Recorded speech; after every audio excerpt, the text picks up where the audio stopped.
And Barry will kick off then, and this is your question, Barry. In 2006, the minimum age for becoming an MP was cut to 18. From what age? 21, 24 or 26? I seem to remember Bernadette Devlin being an MP, and she was very young, and she was certainly younger than 24. So my answer would be 21. Yes, that's correct. 21. Now 18 from 2006. OK, Dale, your first question. The mother of the Prime Minister Winston Churchill was a native of which country? The USA, France or Russia? So tough for you to start, Dermot. Just have a little think. I don't really know the answer to this, Dermot. I'm not drawn towards Russia. I'm not too sure of France. I'm slightly drawn to the United States, so I'll give the answer United States of America. OK, USA. Right answer, yes. Well done, Dale. All right, well, both off to a good start. Barry, which politician famously said, "We are intensely relaxed about people getting filthy rich"? Charles Kennedy, Margaret Thatcher or Peter Mandelson? I think this was a quote from the eminently quotable Peter Mandelson. We are intensely relaxed about people getting filthy rich. Peter Mandelson, yeah, is correct. Said before the credit crunch slightly came back to haunt him. And second question for you, Dale. Which British trade union was formed in 2007 as a result of the merger between the Transport and General Workers Union and Amicus? Is it Unite, Prospect or Accord? It's nothing I've really heard of with any of these names. Unite would seem a possible candidate. I don't believe I've heard of Prospect. But then again, Accord is another meeting of mine, so I'll settle for Accord, Dermot. OK, Accord, a meeting of minds between the TGWU and Amicus. The new union is known as Unite, the one you toyed with, and much in the news during that long-running dispute with BA. Unite. So, a chance for Barry to take the round.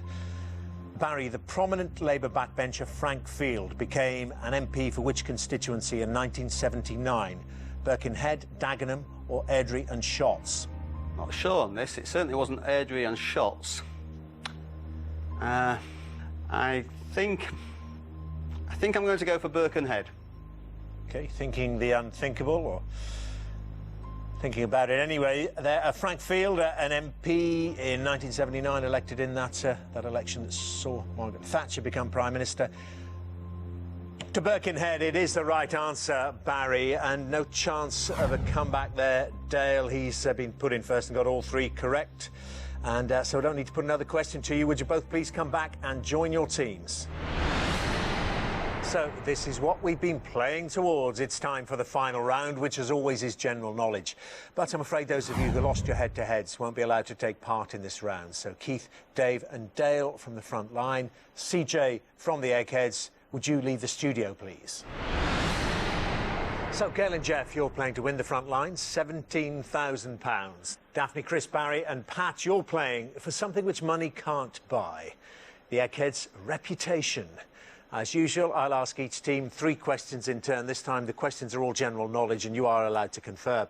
So Gail and Jeff, the question is, are your 2 brains better than the Eggheads' 4? And Gail and Jeff, would you like to go first or second? We'll go first, Dermot, please. OK, off we go. First question then, to Frontline.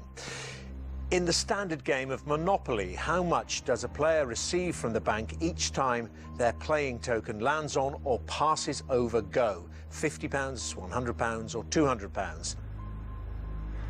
It's a long, long time since I've played Monopoly, and so I'm not really sure about this one. I've got a feeling that it's 200. Well, that's the way I was leaning towards, so... Are you happy with 200? Yeah, it's what jumped out at me straight away. OK, then. We'll go for 200, Dermot, please. Bigger number there, 200 quid. The landing on or passing go. Yep, it's the right answer. Well done. Eggheads, in heraldry, what term is used to describe the colour green? Argent, sanguine or vert? In heraldry, what term is used to describe the colour green? That's vert, Dermot. Yes, from the French there. It's the right answer, so straight back to you. Jeff and Gail, which sport is central to the plot of the Broadway musical Damn Yankees? Horse racing, basketball or baseball? I think. I have absolutely no idea, but Well, two are jumping out. Well, no. I suppose. the New York Yankees Yes. have a baseball team, Are they? so that's the first thing I thought of. Horse racing is just in my mind, but I'm happy to go with baseball because if the baseball Yankees, I that think- rings a bell as well. I think it'd be hard to put horse racing on the stage, really, Yeah, I wouldn't think it? so. Yeah. Baseball. Go I with think. baseball. Yeah.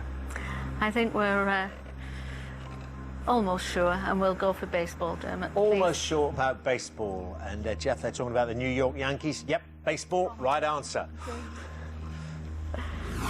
Two to you. Egghead's second question.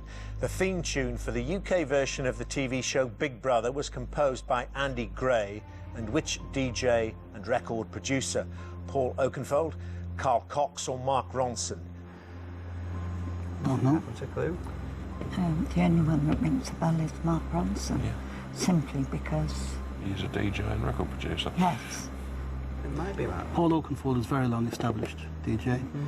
Carol Cox is definitely one, and Mark Ronson is very trendy recently. When did his first Big Brother? Was it 2000 or was it 1999? So it must be some 10, Oh, good 10 yeah. years. It's a good 10 years ago. yes, Mark Ronson is relatively recent. Yes. It's a Yeah. big name, I think. okay, So it's Oakenfold or Carol Cox. They're the long established chaps. yeah. The only thing I would say is that Paul Oakenfold has probably got a bigger profile as a record producer.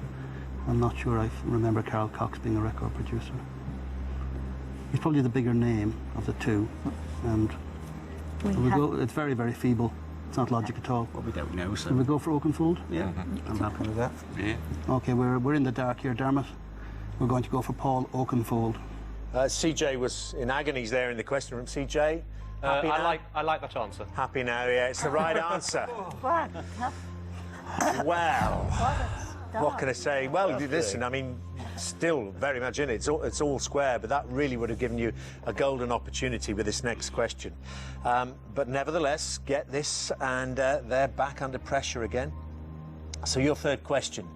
Which landscape gardener, born in 1752, became famous for the red books he prepared for his clients? Capability Brown, Humphrey Repton or William Kent? Which landscape gardener, born in 1752, became famous for the red books he prepared for his clients?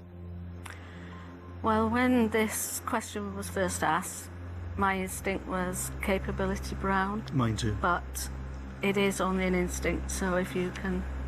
I've never heard of Humphrey Repton, and it's something in the back of my mind tells me about a red book as well. Are you happy with that? Capability Brown's what I was thinking. So, Are you? yeah. Well, we both seem to be of the same mind, but it may be the wrong mind, but we'll go for Capability Brown, Dermot, please. Capability Brown for these red books, born in 1752, you think?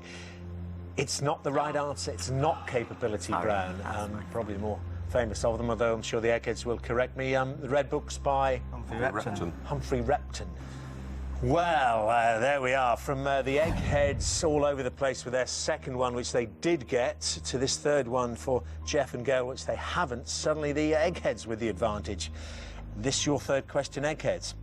With a capacity of around 150,000, the Rungrado Mayday Stadium stands in the capital of which country? China, North Korea or Vietnam? 150,000. Pyongyang. It's It's a flower-shaped not stadium. Beijing and it's not Saigon. It sounds definitely Korean. I think Yeah. since it came up, I thought North Korea. I think it's on an island in the river, an immense. Yes, We have these big artistic displays in there as well. yeah. So we'll go for Pyongyang. Yeah. Well, North Korea, yeah. Yep. Dermot, we think that's a giant stadium in Pyongyang, which is the capital of North Korea. North Korea. It's the right answer, eggheads. You've won. On surer ground there. Well, I hear you saying well done to the eggheads. I think the eggheads should say well done to you.